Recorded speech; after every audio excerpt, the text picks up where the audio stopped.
Hello, I'm Matt Jones, and I'm one of a large number of people, as you can see here, material scientists, computer scientists, chemists, HCI people, designers, both in the UK and in India, who've been working on new forms of self-powered light-in, light-out displays.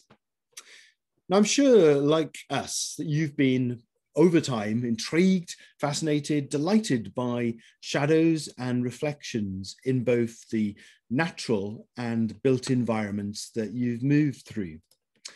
Great artists indeed have used light, used shadow, used reflection to evoke very, very rich emotional responses.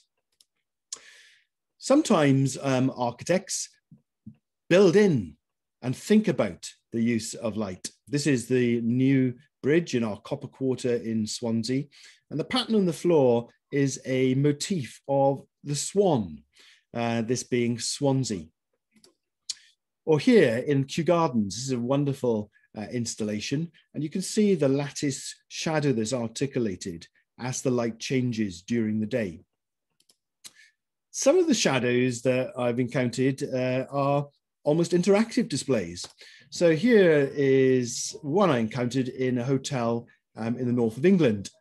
You'll see as I come close to the display, things change. And that's because the shadow is coming from the doors of the hotel. And as I activate the sensor, the display changes.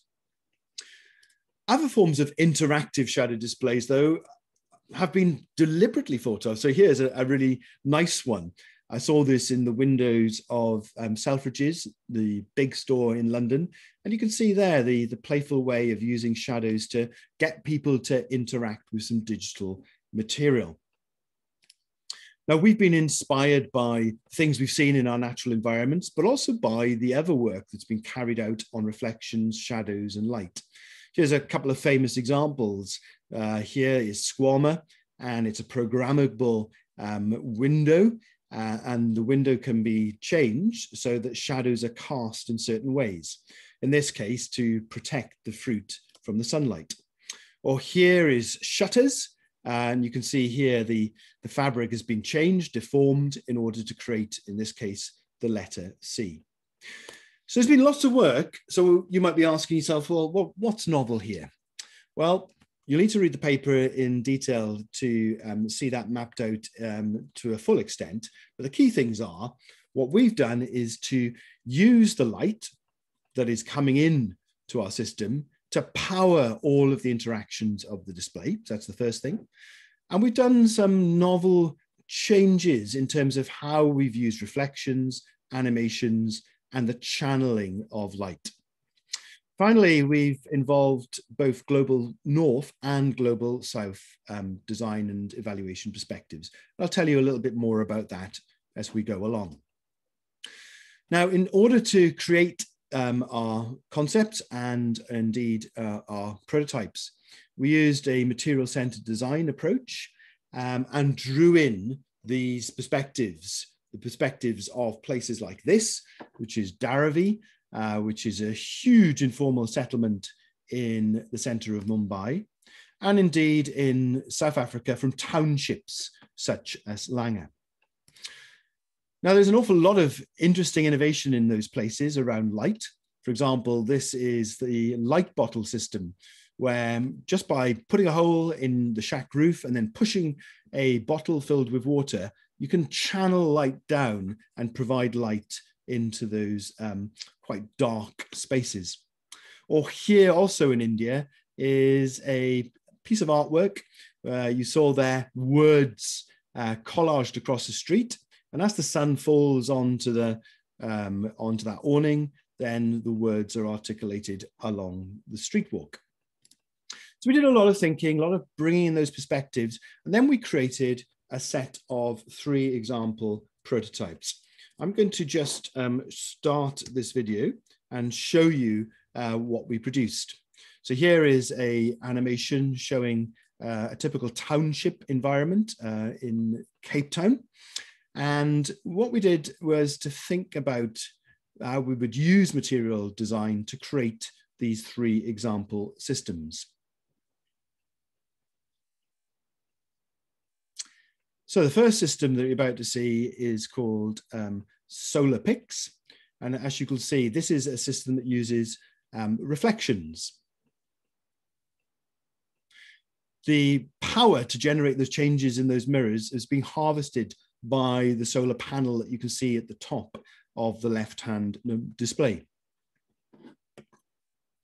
Moving along, as we'll just do now, more quickly, we will see the second prototype, which is called Glowboard. And Glowboard is a situated display.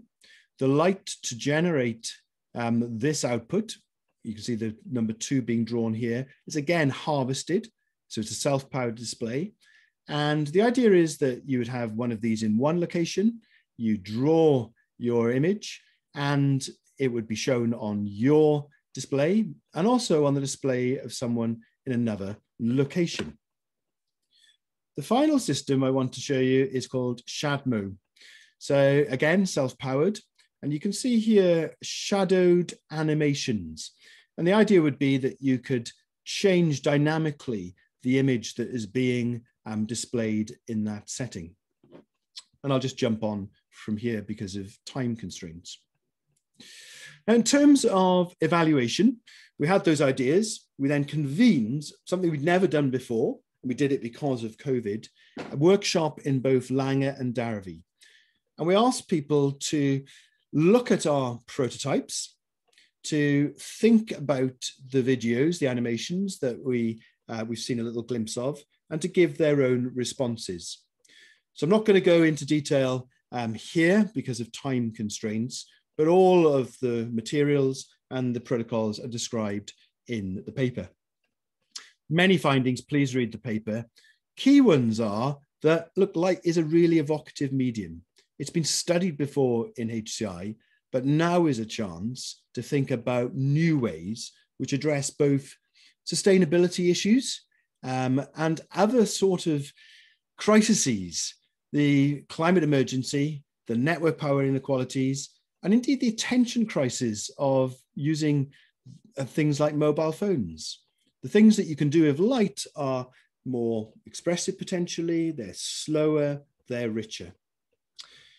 So I hope you've got a glimpse, a little bit of light of what we've done. To find out more, please read the paper or go to our website, delight.me. This project's been going for a few years now. You can download our papers, download toolkits, build your own systems, go and change the world.